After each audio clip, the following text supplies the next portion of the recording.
उद्योगमंत्री उदय सामंत चाकण दौऱ्यामुळे प्रशासनाची झोप उडाली। मध्यरात्री कंत्राटदारांकडून रस्त्यांची डागडुजी, अंधारात खड्डे बुजवण्याचं काम।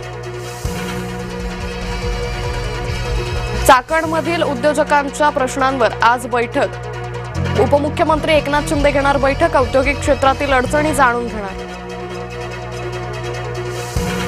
मंत्री रितेश राणेंचा मुंब्रा दौरा, कावड यात्रेला उपस्थिती। मुंब्र्याचं नाव मुंबादेवी करण्याची पुन्हा करणार मागणी।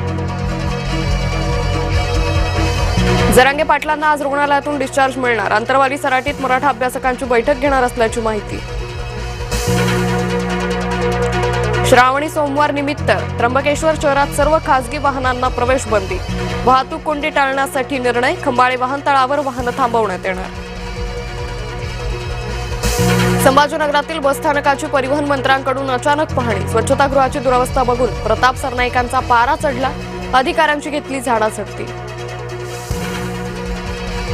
नालासोपारात केक खाल्ल्यानं 11 जणांना विषबाधा। केकमध्ये पाल असल्याचा मुलांचा आरोप।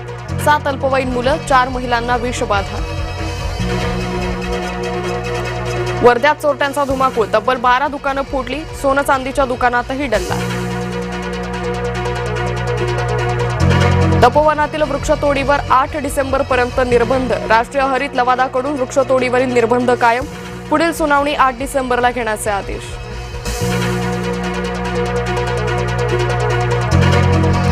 मध्य आणि हार्बरवर आज मेगा ब्लॉक। वाशी ते पनवेल आणि ठाणे ते पनवेल दरम्यान लोकल सेवा बंद।